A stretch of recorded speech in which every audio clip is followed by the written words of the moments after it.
Ikaze muri aya makuru yacu, amakuru atugeraho muri aka kanya aravuga yuko mu karere ka Rusizi mu ntara y'Iburengerazuba RIB n'urwego rw'igihugu rw'ubugenzacyaha rwamaze guta muri yombi abayobozi bakurikiranwe gukoresha nabi umutungo wa leta.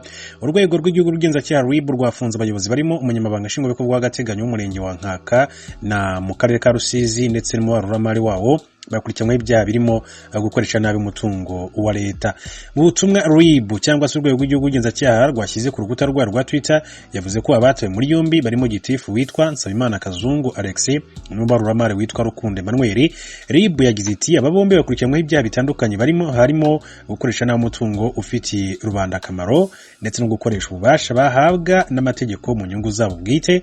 Utabakekwaho rero ubu bakaba bafungiye kuri sitasiyo ya Kamembe mu gihe iperereza rikomeje kugira ngo hakorwe dosiye ishyikirizwe ubushinjacyaha. Kuri Twitter rero RIB yagize iti uyu munsi rero RIB yafunze Nsabimana Kazungu Alex umunyamabanga nshingwabikorwa w'agateganyo ndetse na Rukundo Emmanuel umubaruramari mu murenge wa Nkaka mu karere ka Rusizi. Ati mu by'ukuri rero aba bombi bakurikiranweho ibyaha bitandukanye harimo gukoresha nabi umutungo ufitiye rubanda akamaro no gukoresha ububasha bahabwa n'amategeko mu nyungu zabo bwite, nk'uko urwego rw'igihugu rw'ubugenzacyaha RIB rwakomeje kugenda arubigarukaho muri aka karere ka Rusizi.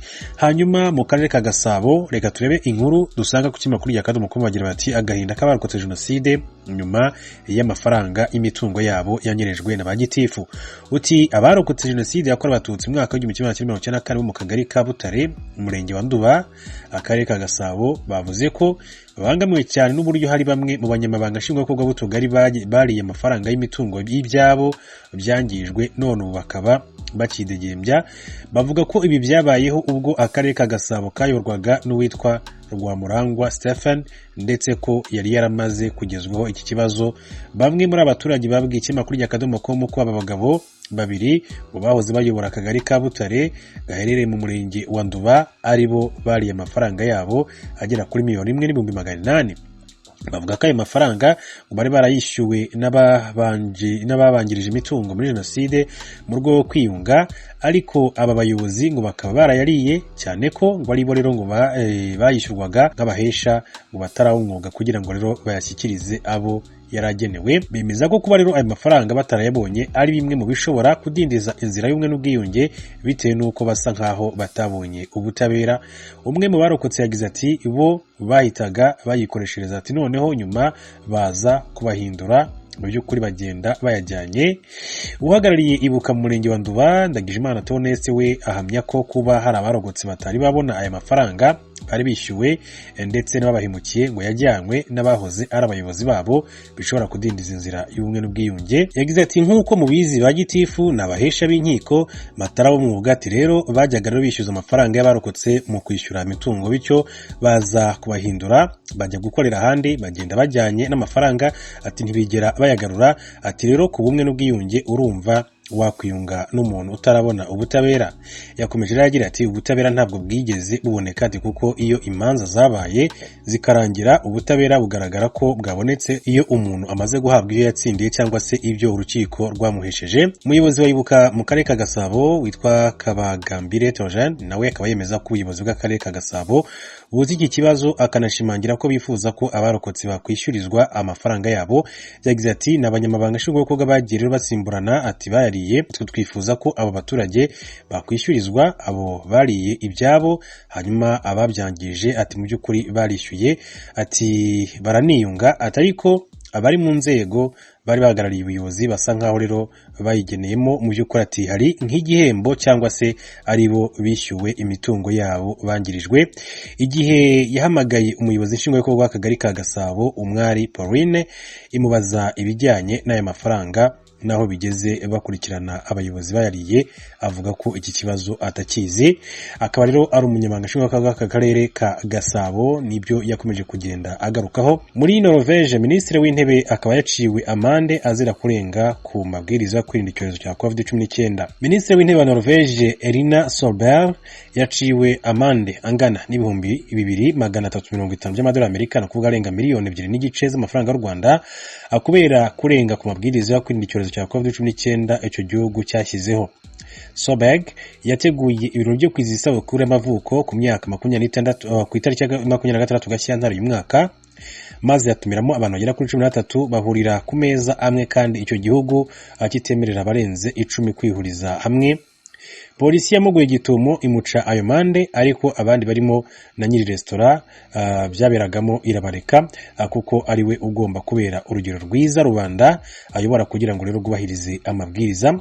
Ministre Solberg akaba yasabye imbabazi abanyanorvege kubwo kubatengwa ku cyizere bamugiriye, ndetse n'umwaka urenga amaze abasaba kubahiriza amabwiriza akaba yarayarenzeho. Yakomeje agira ati munyihanganire cyane, ndatekereza ko ibi biteye isoni, ariko mbere na mbere mbabajwe nuko nzi ko ngomba kubera abandi urugero ati bagenderaho, by'umwihariko Erna Solberg, minisitiri w'intebe wa Norvege kuva muri 2013. Reka rero dukomeze turebera hamwe n'andi makuru atandukanye yakomeje kugenda avugwa hirya no hino mu gihugu cy'u Rwanda no hanze yacyo. Tuje muri Uganda, urwego rwa polisi rushinzwe iperereza rurimo kubaza amakuru abakobwa 41 b'abarundikazi bahagaritswe bajyanwe gucuruzwa mu bihugu by'Abarabu.